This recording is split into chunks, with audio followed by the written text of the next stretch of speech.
95%. That's how many millennials aren't saving enough for retirement, with 2/3 of them having nothing saved at all, and a fifth of them believing that they'll never even retire. Well, let's change that up, because in this video, we'll be going over the best habits you need to adopt to put you in the best place financially. Whether that means building a buffer into your accounts, or saving up for that car, house, or fancy vacation, or just retiring early. These habits are required to build that solid foundation. Hey, I'm Kevin, and on this channel, we talk strategies to help you along on your financial journey.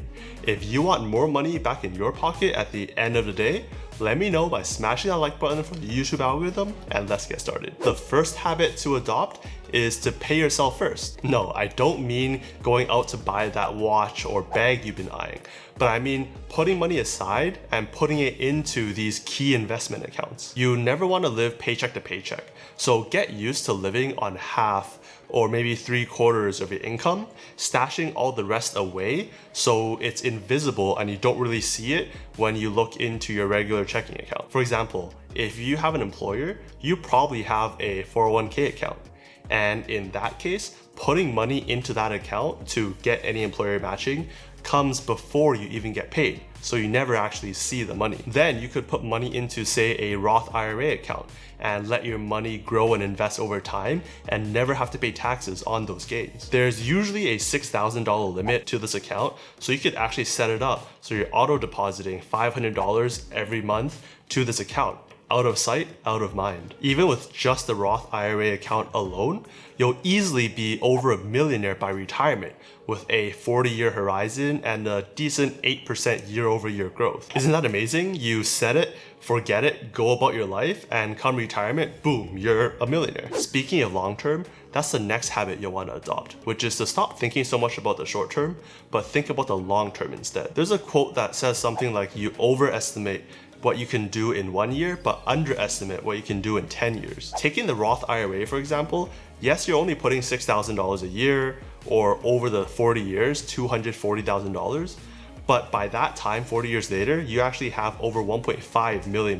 Shifting this mindset will also help you stop putting emotion into your investing and trading and stop feeling FOMO when you see others getting thousands upon thousands % gain. That's because they're just doing this one time, and if they try and replicate it, more often than not, they'll go downhill from there, and over time, you're better off just building a slow and steady portfolio. Heck, there's a reason why Warren Buffett is such a famed investor. It's so hard to beat an average market by double at 20% over such a long period of time, over 50 years. And tax laws are in your favor as well.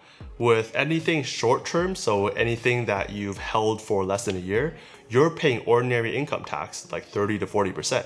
But if you've held that thing for more than a year, that's long term, which is only 15 to 20% tax. That's a lot saved in taxes. And once you get to a certain point, you probably never have to sell these assets at all, because at that point, you can just borrow against your assets for a couple % interest rate and have that money make more than the interest you have to pay. Then you just keep that snowballing and going, and you'll essentially never pay taxes on those gains. So in order to think for the long term and build your finances on top of a solid foundation, you'll need to keep around a decent sized emergency fund, anywhere from 3 to 6 months worth of your expenses. This gives you the cushion and peace of mind that you'll be able to handle anything life throws at you, be it a loss of a job, or having some unexpected bill that comes up. That way, you can draw from this account and not have to go into debt or a worse financial situation just to pay that off. Having this safety net will help you to not really need to worry about any unexpected events cutting into your plans, keeping you focused on the long term and being able to just continue executing on your financial plan. Number 4 habit to adopt is to be critical of your spending. You don't really want to be spending left and right without thinking, because all those little things like a Starbucks every single day do add up to a lot of money. Stay organized, make a budget, track your spending, and stick to it. If you're going on a grocery run, make a list and stick to it. I know it's hard because There's been a ton of times where I go into a Costco not knowing what I want and come out with over $100 worth of groceries. And also, don't go grocery shopping on an empty stomach because you'll feel hungry and everything will look good to you, so you'll overbuy. Then for bigger purchases, what I do is sleep on it. Because over time, say a week or two later, the hype will wear off and you probably don't even want it anymore. Like a few years ago, I said that if I were to get a promotion at work, that I'd buy myself an Omega watch. Well, that promotion happened, but by that time, I was like, I don't really need this watch anymore, so I never got that watch. It really ties into the whole concept of the hedonic treadmill, saying that there's gonna be peak and valleys in your happiness, but over time, it's gonna come back to some sort of baseline. And with the watch, I really just couldn't justify spending so much on the watch when I could just invest it instead and have that turn to even more over time. Speaking of buying stuff, habit number 5 to adopt is understanding the differences between assets and liabilities. In very loose terms, assets are things that will hold its value or go up in value over time, whereas liabilities will decrease in value over time. For example, an asset could be a rental property costing $500,000 and you're paying, say, $2,000 of mortgage on it, but you're able to rent it out for $2,500. You just bought an asset that will likely appreciate over time as well as generate you $500 of cash flow every single month. That's an asset. On the other hand, a car would be a liability. If you need a car to, say, get to work every day, then a decently priced car is okay. But what I'm really talking about is the more luxury cars. That's because once you drive a car off the lot, the value just tanks by 10, 20, sometimes even 30%, because the dealership had to make some money off of you, which means that once they take their cut, the value of the car is actually a lot less than what you paid for it. That's why so many people recommend buying a car when it's already 1, 2, or 3 years old, so it's already at the bottom or near the bottom of the depreciation curve. Overall though, the value of the car will continue to decline over time, not to mention the extra money you have to put into the car to maintain it over that time. In terms of finances, you'll want to make sure to grow your assets and decrease your liabilities in order to have your wealth grow over time. So keep that in mind when you're thinking about spending and buying things. Number 6, build your credit. In order to buy big assets like a house,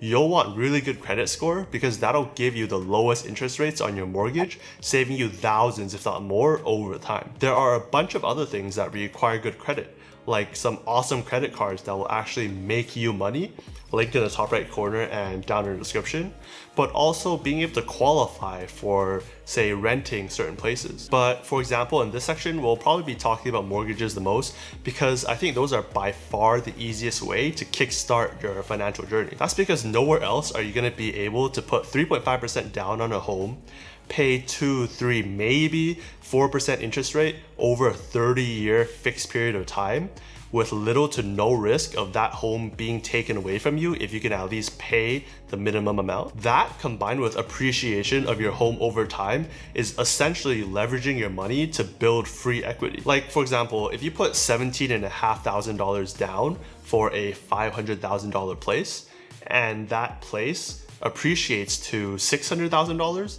then you've just increased your net worth by $100,000 by leveraging only $17,500. That's some insane leverage. Another YouTuber I watch called Meet Kevin has some awesome videos on these topics that I'll link down in the description. And lastly, habit number 7 is to keep healthy, both mentally and physically. Healthcare costs a lot in the States, especially if you have no insurance. So you want to try to stay as healthy as possible to avoid all those extra costs that could come with poor health. You would just do that by having a good lifestyle with regular exercise and a pretty good diet. Now, I'm not saying count your calories, but go to your regular checkups, just lightly watch what you eat, cut down on the fast food and sugary drinks, and you'll be fine. And it's not about saving money too. You'll just feel better all around. Sports are fun and eating good can be tasty as well.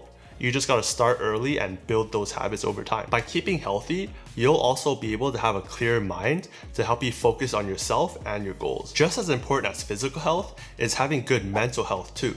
You don't want to ever go on one of the extremes in terms of mental health. Always be learning, keep your brain sharp, build up your knowledge and valuable experiences, and live life. Lastly, and I guess a bonus tip here, is to start early. As with all good things, they take time, and that's true for all the habits in this video. It could take almost a year to build a habit, and even more if you want to master something. So you want to have a plan and stick to it, and avoid giving up if you don't see progress right away. Remember, think for the long term. Set goals for yourself and review them every now and then to make sure you're on track and that you're doing what you want with your life. With that said, thank you for watching, and I hope that you've picked up a few habits that you'll try to incorporate into your life. I know some of these could be hard, and I'm guilty of some of them, but I'm definitely trying to make some changes as well. On the other hand, if you want to learn about habits to break and not to do in order to reach those money goals, check out my video on that topic up in the corner and down in the description. And with that, as always, invest safe and see you in the next one.